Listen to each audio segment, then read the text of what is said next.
and improve our chanting. And that's the whole purpose of why we are all chanting together and reading and trying to understand how to chant.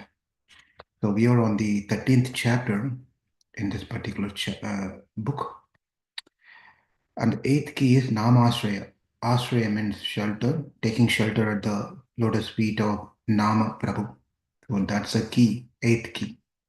Ramashraya literally means finding shelter at the feet of the holy name. We are servants who need the shelter of our masters, especially of Nama Prabhu. If we actually wish to offer seva, we must become humble and then seek shelter. Steadily and fully taking shelter of Krishna is the niṣṭhā platform.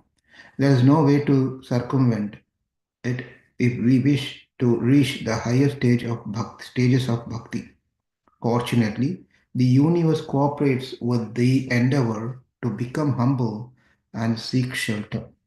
Just try to do anything in this world and you will discover this truth for yourself.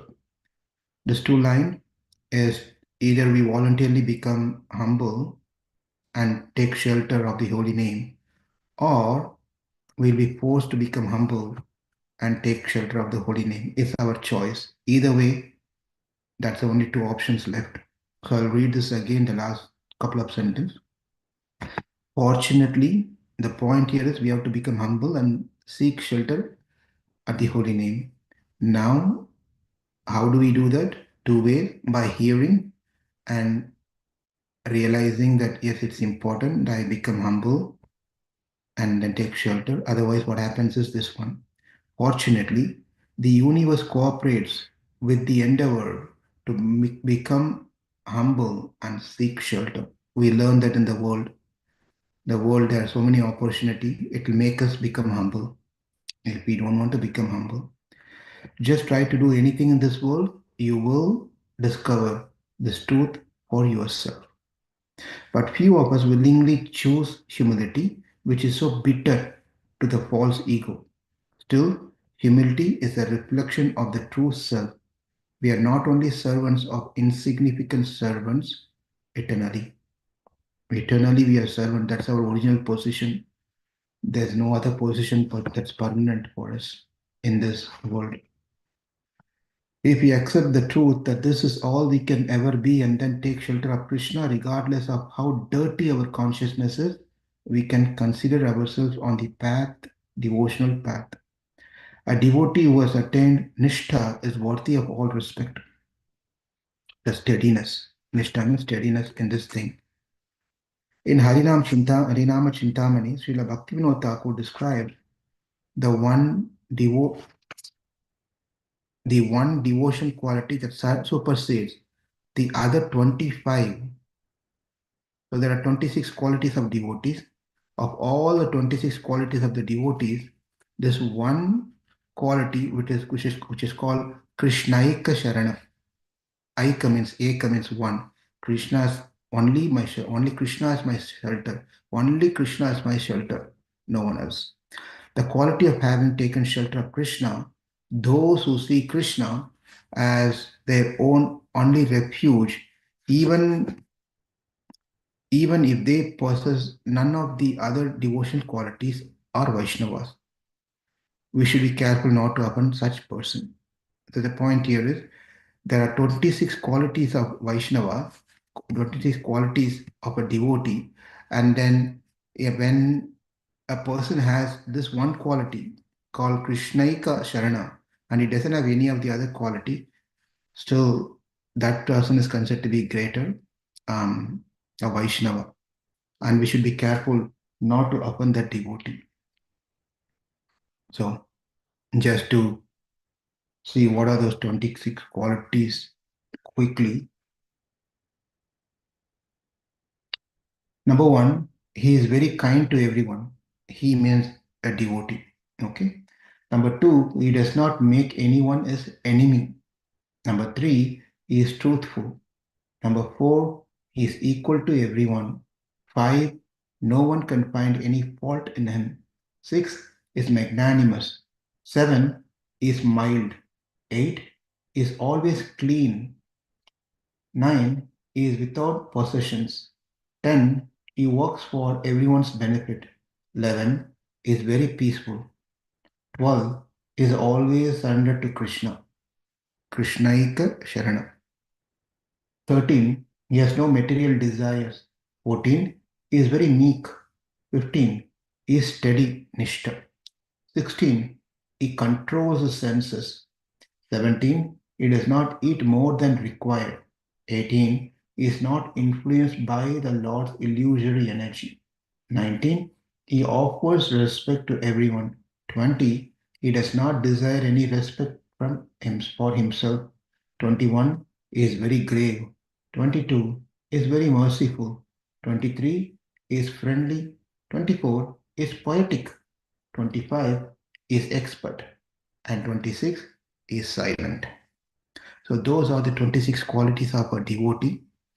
Um, Even if we have or we don't have these 25, that one thing called Krishnaika Sharanam supersedes the other 25, and it will bring the other qualities. But if you have the other qualities, 25 qualities, but you don't have the Krishnaika Sharanam, then the other qualities have no value. Because in the world, we might see people who are not devotees, but they have some of these qualities. We must be wondering, oh my God, this person is much better than the other Prabhu whom I've been seeing for 20 years. He has much more good qualities than the other one, Mataji and so forth. But the point here is, but that those people are not surrendered to Krishna. As it is said, that is an important key to take shelter of Krishna and Krishna's holy name. And if that's not done, then having the other quality doesn't make a big difference. Mm. So therefore, we have to be very careful for the one who is surrendered to Krishna. Continuing, Bhakti Vinod Thakur discusses Namashraya in his song describing the third verse of the Sishtashtaka. Note what the Thakura concludes in the last verse about attaining the attributes required to chant Krishna's name. Sri Sishtastakam, Song 3. If your mind is always absorbed, if you're yeah, if your mind is always absorbed in chanting the glories of Lord Krishna with great care, then by that process of Sri Krishna Kirtana, you will attain transcendental qualification. So these are passages by Bhakti Vinod Thakur. I'm just going to read. There are 4 or 5. Next, you should give up all false pride and always consider yourself to be worthless, destitute, and lower and more humble than a blade of grass. You should practice forgiveness like that of a tree and giving up violence toward other living beings. You should protect and maintain them. In the course of passing your life, you should never give anxiety to others, but other but rather do good to them while forgetting about your own happiness. This is also a quality of being ahimsa. Ahimsa means by being with us, by talking to us in our association, we should not create fear in others' heart. Then, if you're creating, for someone is afraid to even talk to us, someone is even afraid to, express their viewpoint because that person is so angry person, then you're creating a fear in someone's heart. Therefore, this part is important. Ahimsa is not just being a vegetarian. So again, I'll read this one. In the course of passing your life, you should never give anxiety to others. Hmm? But anxiety to others, even for our services. Sometimes, if you've been assigned to a service and you got late, it's creating anxiety to the organizer of the program or anything, right? So that's creating anxiety in devotee's heart is also not a good thing. If you've been called to come to the temple by this time for the service, we got to be even 5-10 minutes earlier to that service, to do the service to show I'm eager here waiting. So otherwise what happens, the organizer will get into anxiety mode, and we are creating anxiety to a devotee. It's not good. A disrespect is an offense. So you should never give anxiety to others, but rather do good to them while forgetting about your own happiness. When one has thus become a great soul, possessing all good qualities, one should abandon all desires for fame and honor and make one's heart humble. Naturally, the sign of our growth is as we grow, we are least worry about who's glorifying us, who is not glorifying us, who's conveying any sort of reciprocation. It doesn't really matter for that person. No, it doesn't really matter to that person. So, you know, especially being fortunate with associate with His Holiness Ramapada Swami, I have not practiced, but I've seen that how Maharaj really is not worried, concerned about whether you're conveying thank you or any of those things. He just goes on because he's in that state. So, just an example, I thought I would just share this one. So, again, when one has thus become a great soul, possessing all good qualities, one should abandon all desires for fame and honor and make one's heart humble. Knowing that Lord Krishna resides within all living creatures, one should, with great respect, consistently show honor to all beings. The word here, consistently, shows a quite important word because you just remove the consistency, then you know what it is. Let's do this again. Knowing that Lord Krishna resides in within all living creatures, one should, with great respect, dash, show honor to all beings. So we all show respect to everyone. Not that we are so bad that we don't respect the other one. But the point is, fill in the blank. Are we consistently showing our honor and respect to all beings is a question. Because our respect is depends on how we've been respected, how others are reciprocating to our ideas, our willingness, our desires, and so forth. If you're not in sync with my thoughts and ideas and my expectation, then I don't respect you. Right? Therefore, it's an important point to understand the consistency is very important in showing our respect to others. You may be respecting, I may be respecting you today. Tomorrow, you did something differently. Therefore, I disrespect you. I do not like you. Right? That's not what devotee qualities are. The respect should be there. Here's the point. The practical application is that respect should never always go from us to other persons um, because, as it said, they are all devotees. Krishnaika Sharanam, taken shelter. We have to have the respect, but there could be difference of opinion. The difference of opinion not necessarily should lead to disrespect. There's a thin line that we as a practicing devotee should be very careful, otherwise we'll make offense. So once we make offense, our life is Krishna conscious life is doomed. Therefore, let's be very careful to understand what the statements mean. We should constantly have a respect.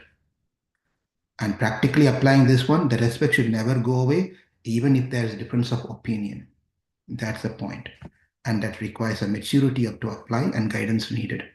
By possessing these four qualities, humility, mercifulness, respect towards others, and the renunciation of desire for prestige, one becomes virtuous. In such a state, you may sing the glories of the Supreme Lord. How can we sing the glories of the Supreme Lord? In that state, when we possess these four qualities humility, mercifulness, a respect toward others, and the renunciation of desires for prestige. And then one becomes virtuous. In that state, one can sing the glories of the Supreme Lord. Now, coming to the last verse translation. Weeping, Bhaktivinoda Thakur submits his prayer at the lotus feet of the Lord. O Lord, when will you give me the qualification for possessing attributes such as these? Such as these. It's not over yet. This particular section is not over yet, but we can pause here and meditate upon what's been told here by Bhaktivinoda Thakur in this beautiful song, describing the third verse of the Shtastakam, Tranadapi Shunechena, Taroreva Saheshana, Amani Namana Dina Kirtanaya Sadahari. So let's remember this third verse and try to apply that in our life. Not only remember the sloka, know the deeper meaning of the sloka and apply that in our life and practice that, and we will be successful in our Krishna consciousness. Thank you all very much for joining this morning, and we'll meet again tomorrow, 5 a.m. Central Time. Chant and be happy.